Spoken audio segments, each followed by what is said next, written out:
Prepare yourself, guys. This is Prepare yourself. Very weird. T3 Media. Through the media. Hello, everyone. Welcome to Talking Through the Medias, your home for entertainment news and reviews by fans for fans. Make sure you like the video, subscribe to the channel. It really does help us out. And feel free to send in any questions, comments, concerns. We want to hear them. I'm Amy Newman, and joining me today is the energetic Chris Fagan. Only energetic because I'm always hyped up on too much, like I know. I watched you drink a whole can of Monster. A whole can of Monster, and I'm like, I'm gonna. Thank you guys for joining us at the show. I want to thank you all for watching. Once again, this is episode 148 already of Talking Through the Medias, where we're going to discuss on today's show. We're going to just do our typical thing. We're entertaining news, everything that's been happening throughout last week up to today. If you want to send us a topic to the show that you want us to discuss, email us at mail@t3medias.com so we can get it on the show for you. You can always catch the show on podcast. That's on SoundCloud or on iTunes.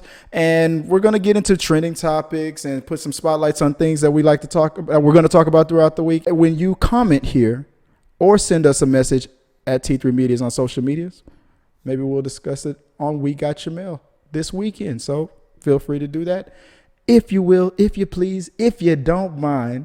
So without further ado, Miss Amy Newman, I got to come up with a better word than energetic. I'm going to think about it throughout the week. I'll work on it. Could you help us out with what's trending? We'll knock it out of the park next week, Chris. Next week, I'll figure it out. Hopefully I will. But let's talk about what's out there. Let's put a spotlight on what's trending out there right now. According to Deadline, we have Christopher Nolan's Tenet trending this week after it added a further estimated 58.1 million at the international box office this weekend, taking its overseas cumulative audience on the Warner Brothers title to 126 million after 2 sessions. The time-bending film debuted in the U.S., and the estimated worldwide total is now 146.2 million. We also have Mulan beginning a soft theatrical rollout in the markets where Disney Plus is not a factor. The live-action update on the animated classic grossed an estimated 5.9 million from 9 hubs, landing number 1 in the UAE, Malaysia, Singapore, and Thailand. But the question is, was Mulan more successful in the U.S., where the theaters were closed? Been a lot of buzz, on the Disney Plus premium. That was the question that I thought of. I was thinking about like people saying I'm not going to buy the Mulan movie because I still know a lot of people who watched it though. Yeah. Like that aside, I know there's been the political sort of debate with the actress coming out, vocally for like some of the brutality and stuff that's been happening in Hong Kong. I feel like everybody's got a stance on this movie, but that might have helped it that everybody's talking about it at least. Yeah. But that's what I was curious about. Me and Joy, we went to see Tenet instead of going to the Mulan route. But I was thinking about places like where you are, like in California and like New York, where the theaters are still closed. I'm wondering if Mulan made more money in states where, it was stricter, no movie theater going situations that that you're in. So you said that you've heard people around saying, yeah, I checked it out. I've heard everything. I've heard people saying, go out and support it because it's super important. It's the whole argument of like, oh, if this doesn't do well, are they going to start going, now we can't release movies with primarily Asian cast because people aren't interested, which it's like, there's so many other factors. But I've heard people saying, go support it for that. I've heard people saying, don't support it for these political reasons. I've heard people saying, if we all spend $30, all these streaming services, it's going to be the end of stuff just being available on streaming services. I've heard people saying, don't do it. It's Disney testing the waters of if they can get away with charging all this extra money. So I feel like it's been pretty consistently buzzed about. Everybody's got their opinion. But at the end of the day, I was seeing a solid chunk of discussion and reviews on my news feeds, on my timelines, on my various social medias.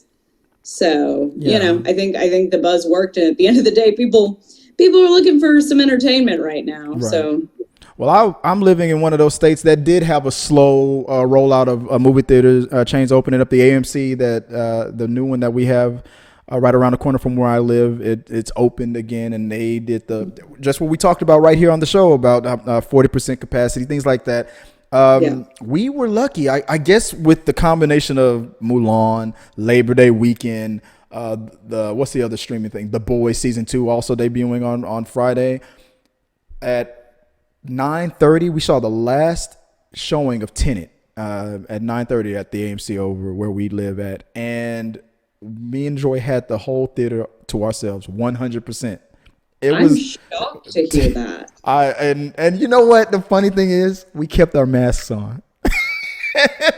Even though we kept boys got. That's fair. That's, I don't trust. I don't, but part of me was like, why am I still, because maybe, you know what? Part of me was afraid. Maybe, honestly, I would do the same thing though. I'd be sitting there like, what if there's something in the air conditioning? I don't know. I was thinking that some teenager I'm not was a scientist. I'll just keep the mask on. I was more worried if some teenager that loves to abuse their authority would, I see you, and try to kick us out of the movie theater. Believe me, I know so many people who have worked or work at movie theaters. They do not care. Oh yeah, I used to. Yeah, we never cared. I can avoid going in there. I'm just gonna. Honestly, they shouldn't have let us in. There was another rule that for that last showing, you had to be in the building by like 15 minutes before the thing shows. Because the door was locked. They weren't letting people back in, and they saw us approach. We were like 10 minutes late, 5 minutes late, like a minute after the movie just started. And the door was locked, and I was like, oh my God. But the lady who sold us the ticket, because I bought them a little early, she recognized me, and she let us in. She like, I remember, and I guess she gave pity on us. You're gonna be the only ones in there anyway. We won't do that. I can't believe it wasn't more crowded. I feel like so many people have been talking about this movie, and I know some people who went to the drive-in to see it. I think. Oh yeah. But I'm curious. I'm wondering. That was the whole thing I was thinking about. The whole situation with like states like California where the theaters are still closed. I'm wondering if more people was like, let me go check out Mulan since we can't get out yet, and places like that. And more places like where like Georgia, for example, where the theater's been open, nonstop. Pandemic be damned. We're like, I'm going to go out and go watch Tenet because it had it had a better than projected rollout in this situation. I mean, in normal circumstances, that is a disastrous amount of money that it made. But under the circumstances, I think they did good. I'm more worried about Mulan. And you made me think about something else. I hope that they're not doing that political thing about what happened with the actor and stuff. I hope that the movie on its own is going to either going to succeed or fail based on how good the movie is. And I don't wish it to do bad because of the political issues. Anyway, but anything else that you added on or? No, I'm just curious. Like, how was it being back in a theater? I can't wrap my brain around it anymore. Like I've gone full mole person at this point. So like the idea live vicariously through the idea of putting pants on is like baffling to me right now. So. Well, wait, what? Okay, like, I'm not. Else made. I'm like, what's that? I'm not gonna even go there. I like leave my house and the sun hits my face, and I'm like, what is that? Like, that's where I'm at. It's at the sun. No, I'm not even gonna go there with the whole pants thing. I'm just gonna let you guys wonder. Just wonder. But later on in a second, I'll get Joy here in a minute, and we're gonna give our little quick review of the experience that we had with. Was it Tenet-tastic? I need to know. Yeah, when we'll discuss all that. I'm gonna do a non-spoiler review on it. But yeah, but just long story short, yeah, it was weird being back. It felt good. Having an empty theater was unexpected. That's got to be nice. But yeah, I imagine that would be. It's like going to the grocery store. I feel like I've had, shopping in store experiences where it's like, that was great. I felt so safe. And then my mom the other day was like, hey, can you run to the grocery store and pick? And it was like terrifying out of nowhere. There were just like a few too many people for my comfort level. No, everyone was like, and I imagine with theaters, it'd be a similar, you can get an ideal Yeah. And I'm sure if there was someone 2 seats away, like sneaking the mask off. Yeah, with the you would be constantly, you'd be like, I don't know if I love this. I picked the seats all the way in the back because I wanted to be the ones to cough on you. I didn't want you to cough on me. And then when we realized no one else was coming, we were like, let's just sit in the middle, and perfectly left the best seats of the house. Excuse me. That's where we sat. So it was great. It felt, for my experience, I think it was, for me personally, it was a good rollout into the theater. Okay, what better than to get your own private screening? Mm-hmm. So it felt good doing that. So now I feel better about, but you know what? I didn't think about that. Now, what about the next time I try to go to the theaters and it's like every other seat? You I'm like, cocky. Yep. You're like, oh, I feel so safe going to the theater. and then all of a sudden there's 3 all people it in takes is that person next to you being a dick about it. And it's like, never again. Never again. Right, exactly. I'm gonna be all nervous if I see like 3 people in my private screen. Like, what are you guys doing? Here's mine. But I don't know. So I was hoping that it was going to be like that to see how I would feel about it, but I didn't get that experience. It was empty. So maybe next time I'll let you know, I guess, when it happens. Other than that, guys, let us know what did you guys do over the Labor Day weekend? Did you guys get the chance to go to the theaters? Are you in a state like California, New York, that the theaters are still closed? People have to travel out of state in some situations to go to a theater. Or did you stay home? Did you contribute to Mulan? And let us know what you thought about that. Put it in the box below, because I am gonna wait. I decided I'm not gonna do the $30. I'm gonna wait till December. Haven't been good enough for me to. Yeah. After hearing the reviews and whatnot, how people kind of felt about it, I was like, okay, for that I'll wait. Now I can wait till. Well, now they've actually said like it'll be December. It's like, oh, I can wait till 1 December. month. Yeah, 2 months. I can wait. It feels like a good holiday, like a Christmas. Christmas would have probably been a good time to roll it out. Me personally, they should have. I think Disney is kicking themselves. I think they saw Tenet kind of roll out and they go, damn, we should have waited. We should have waited. I feel like they're kicking themselves now. But all right, we'll talk about that too, guys. Put it in the box below. Let us know what you guys think, and we'll talk about it on We Got Your Mail. All right, so let's talk about the next trending topic of the day. What do we got? We are putting a spotlight on the concept of watercooler television, shows where weekly episodes become communal must-see live events that dominate the workplace conversation. But is it more fun to binge watch and theorize between seasons for a year for a show like Stranger Things, or have something coming out weekly on a streaming platform and being able to theorize and wait in between the episodes? That is the question. What do you prefer? Do you like the way the world has changed, this Netflix mentality, binge it and then wait a whole year for the next one? Or are you still in the whole weekly thing and let it stretch out kind of mentality? Here's where I'm at. Okay.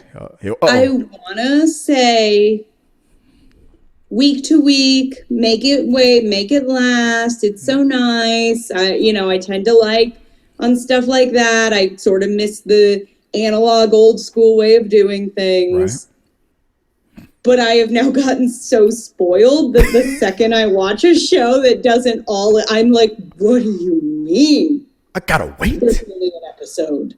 What do you mean? Like, I hate it. We've gotten so spoiled. But it is nice. Like, I get frustrated, but then it's also like, even just when quarantine started, we started watching like What We Do in the Shadows, and it was super fun to binge watch a season, and then we caught up with the second season, and it did give us a really nice, like, whatever that was, every like Friday morning going, oh, there was a new one last night, and it was exciting. But I'm definitely spoiled. I definitely do like a good binge watch.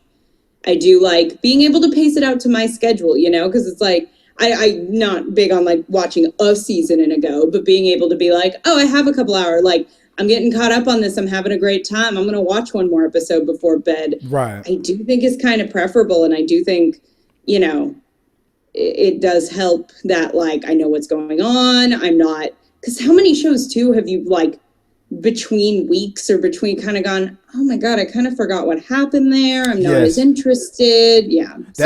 That's their downfall of binge. When Netflix first started perfecting their streaming, and what was it, House of Lies? When that they had. I'll use that one for example. When I first saw the first season of House of Lies and like Orange Is the New Black, you hurry up and I can watch the whole season that debuted. That debuted like 2:00 in the morning here in Houston. Or House of Cards, I think was House of Cards, and I would watch it all night. House of Life is a show, which is why my brain was like, that was on like TNT or something. Yeah, that's a different show. And then I would talk about it with my friends or in chat groups. And for me, I could stretch that out for a couple of months. Oh, did you see this? Did you see that? Or when you find other people who haven't binged it or caught up to it yet, you can kind of stretch it out.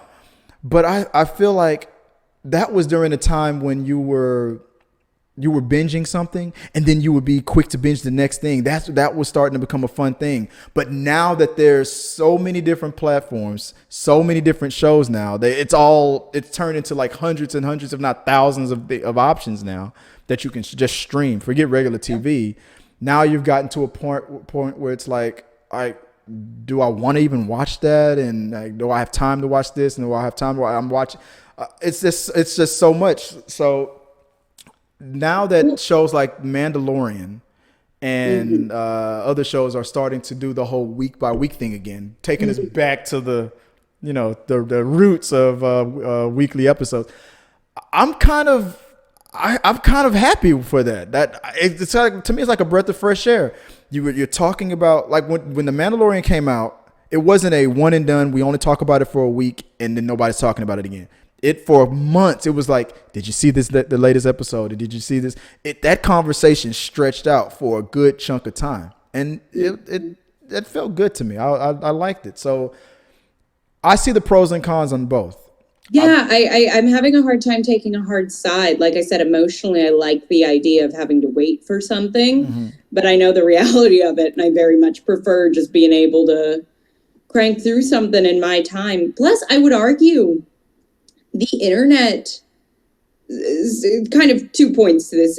A, things have become there is so much content now. Our attention span is not, shit now. 3 or 5 big channels where you're going, everybody watches the big shows on these channels week to week to week. There's just insane amounts of content. So everything's so niche, so specific.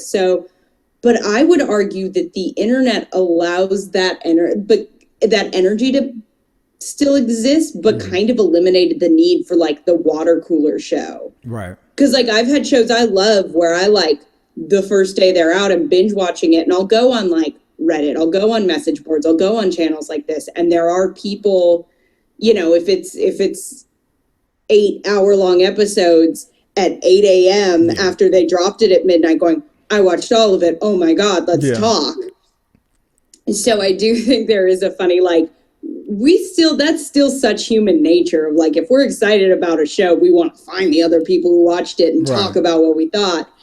But I think now it happens in a really different way. And I don't think that's necessarily a bad thing either, And I agree. You can, it has created the whole issue about like spoilers and whatnot. When you were back in the day and before DVRs and whatnot, when people were recording things with VCRs and then DVRs and whatnot, people still kind of were like, hey, I haven't watched it yet. And even if you did get spoiled, you got spoiled with that one episode. You didn't get spoiled with the whole thing and whatnot. But now in the age of streaming, DVRs and VCRs are obsolete now because everything is saved. It locks it wherever you stopped, and it'll pick it back up again wherever you began. So the ability, we're taking it for granted, in my opinion. Like we know it's there. I can get back to it even anytime I want to, or I can watch it all in one sitting. Well, it's so funny too because I feel like we've had to just, as a culture, create sort of our own rules for etiquette. Oh yeah. Like I've definitely seen people going like,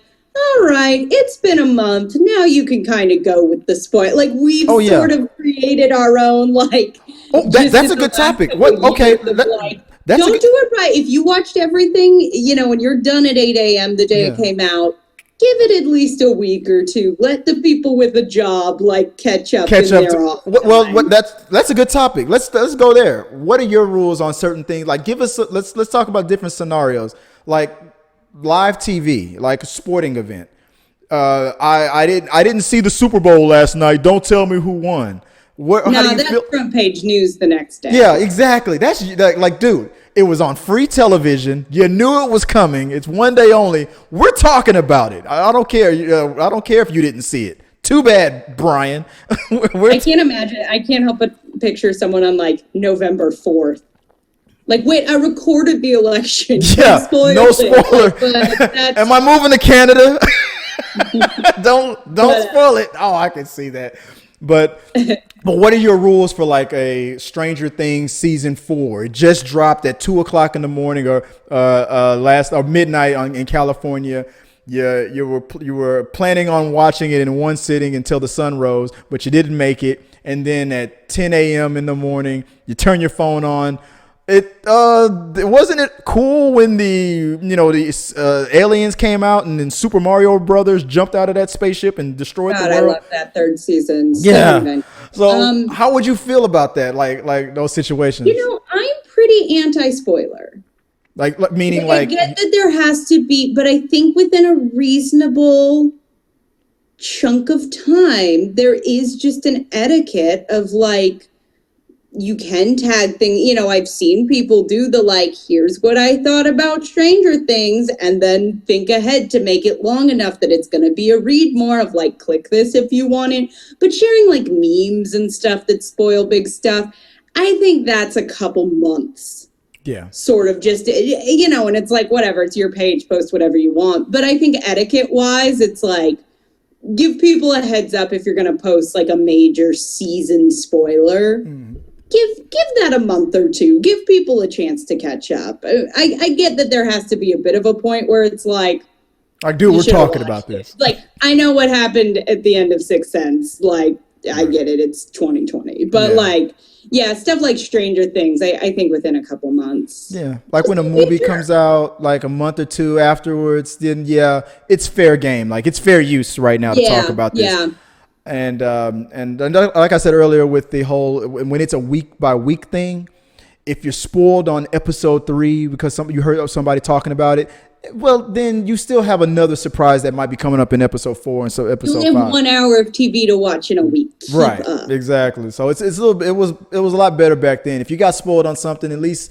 Unless it was like a mid-season finale or something, then it was like, oh man. But with a binge, a streaming show, yeah. If you haven't started watching it yet and you overhear your coworkers talking about the last episode, that it pisses everybody. And everybody's line is different. Like some people don't care about spoilers. Some people don't care if they hear a spoiler. They'll still watch it and enjoy it.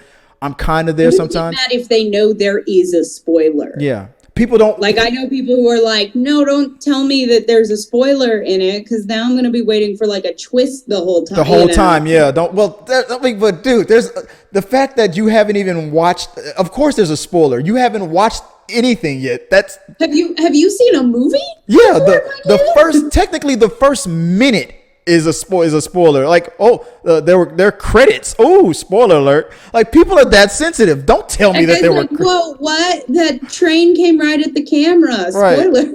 That MGM lion came up at the beginning. Oh man, spoilers. Like, people are very sensitive with that, like, Fox searchlight. Water melts the witch. Oh man. Why even bother watching it? I can't. Yeah, I don't want to watch it anymore. I mean, so everybody's different on that. So yeah.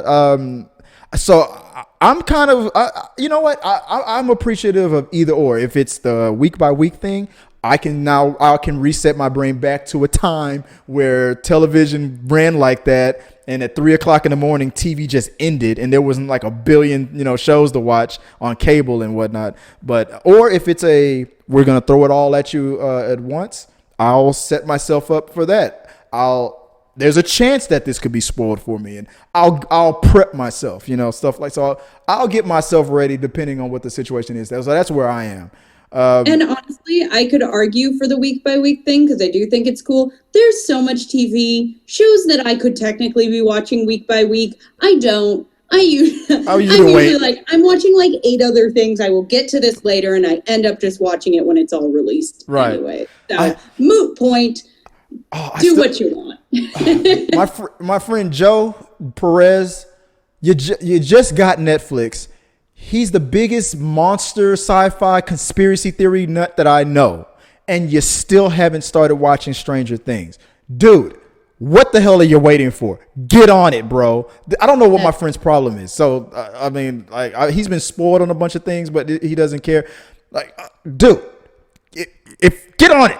I'm sorry, that was off topic. I don't feel like you can spoil Stranger Things for it's such a pastiche. It's such a like. It's all about the cliche. You know, movie in the 80s, you kind of know where this is going. Every episode is all about nostalgia moments. Yeah. You're right. You can't really spoil it that much, but yeah. But let us know what you guys think, guys, about the whole weekly episodic shows versus binging it all up front, and which do you prefer? Where are your lines at when it comes to like things like spoilers, and are you the type of person that you don't want to hear anything? I don't want to know that the Disney castle had the little thing going over and whatnot. I don't want to know. I don't want to. Or are you like, I don't care, just let's talk about it. I don't. Where are you at? And we'll talk about it on We Got Your Mail. From comicbook.com, with much of the drama of soap operas focused on love and relationships with kissing, intimacy, and lots of grown-up things like that. Production on soap operas have had the potential to be very problematic, pandemically speaking. So to counter that, shows have taken a unique approach, using mannequins to stand in during those intimate moments between characters. And now a clip from such a moment from The Bold and the Beautiful has gone viral. This clip is amazing.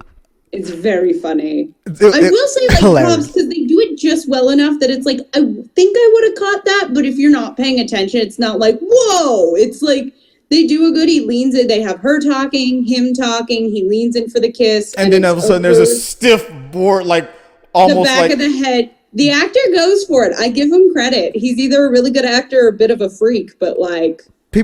Makes that moment happen. He was like, finally, I can do this in public. People were like, dude. No, he did a good job. Props to whoever. Props for kissing props. You know, man? But I knew that it was a mannequin before. If you didn't tell me that was a mannequin, maybe I would have been fooled. But the funny thing is knowing that it was a mannequin and then watching it, because then you could just make all kinds of jokes. It's like that she seemed so stiff. There was no chemistry there. No, it was. Like, could you imagine, like, you went in for the kiss and then the head just pops off, or something like that? It just feels like such a weird place to draw the line for me. Of, like, I'm assuming these actors are getting tested. I'm assuming they're on set together. I'm assuming they're, 6 inches apart talking in each other's faces. Like, I'm all for additional safety measures, but it does almost feel like if she's sick... you're not in great shape whether you kiss or not, just based on what we know about this stuff. But I guess every little bit helps. That's funny. And hey, people are talking about The Bold and the Beautiful, which they haven't been for a while. So that probably leads into the discussion that was on the last episode. Guys, check out the Patreon account for that, where we actually talked about the pandemic and kissing.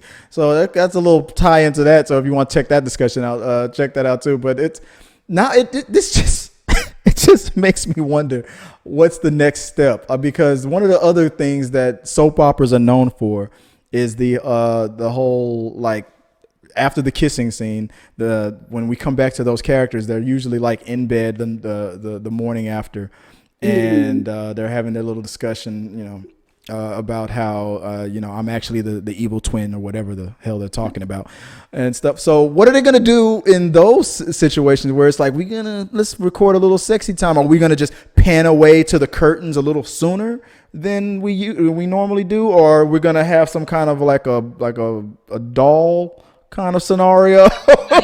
Imagine. They're getting roasted so hard for this. I'm sure they'll we'll just cut. We just won't do. It's fine. Nobody's gonna have the sexy time at all during the pandemic. Set the example. Kissing is okay, I guess, but with mannequins, let's be safe out there. And guys, don't go to convenience stores and malls and like record yourself kissing mannequins. Let's not make that trend at all. We're in a pandemic, Chris. Don't encourage people to put their mouths on weird stuff. Okay. Sorry. Was that what I was doing? Okay, I'm sorry. Yeah. Listen, when there's a vaccine, you put your freaky little mouths on whatever you want, guys. But in the meantime, My birthday's in January. I just want to be able to go out, y'all. Don't put your mouths on stuff. Come on now. What did Gunther say in Friends? Put the mouse back in the house, pal. It's a family business. God.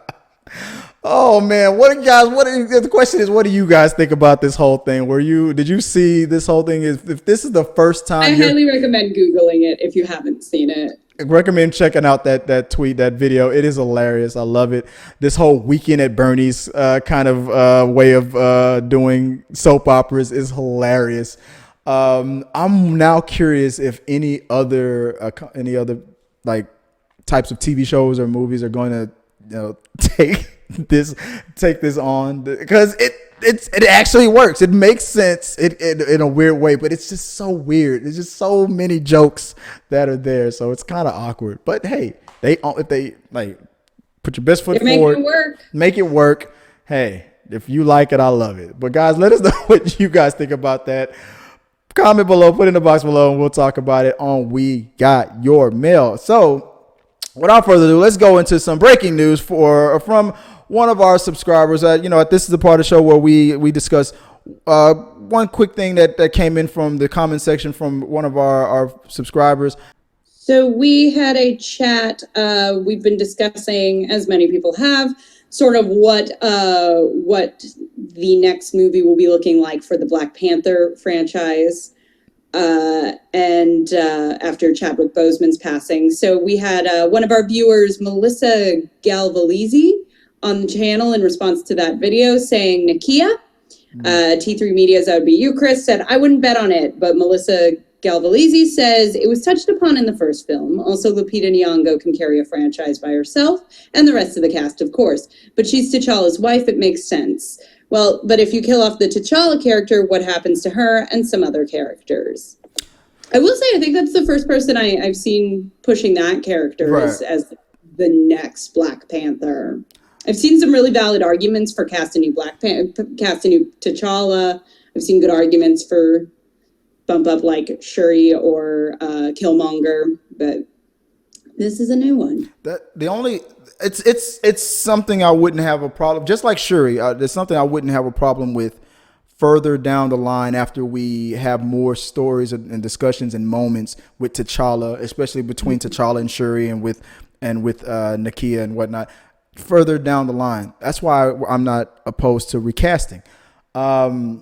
Here's the main problem that I have if I want to get super nerdy about this. Are you familiar with it? Have you seen any Marvel Fox, what is called the X-Men movies, like any of the old ones or the new ones? Yeah. Halle Berry playing Storm, and then the next person that they hired to play a younger version of Storm.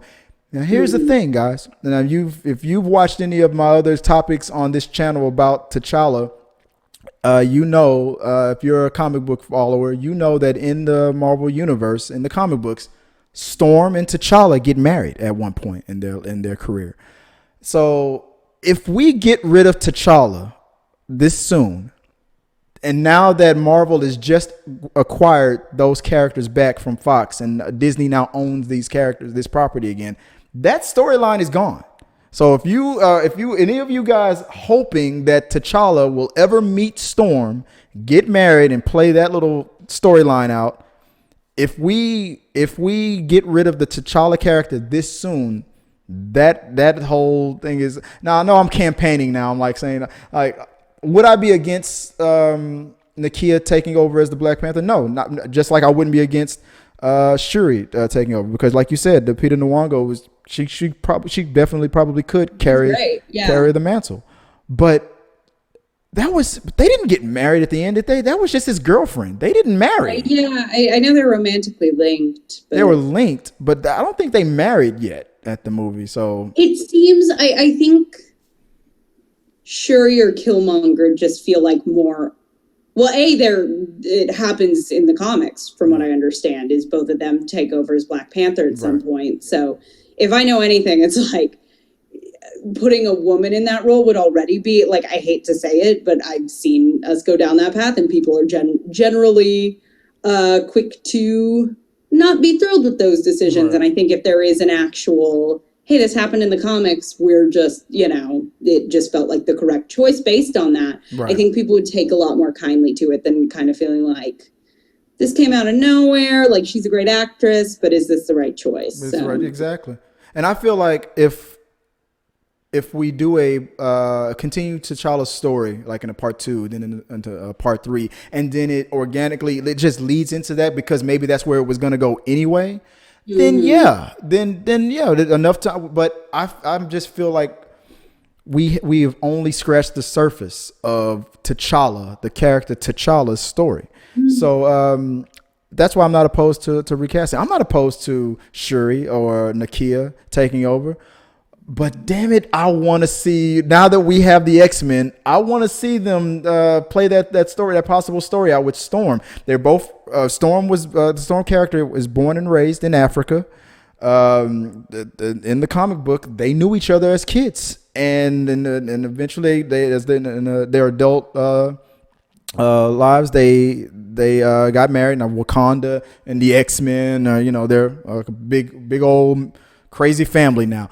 That would be awesome to see on the big screen. And you're just south of nerd sweaty. It's so sweaty. I am, because I would love to see whoever is going to play Storm, looking at the Nakia character, but with Lupita, that love triangle, Storm. Oh, come on! Oh, I gotta see that play out. I gotta see it.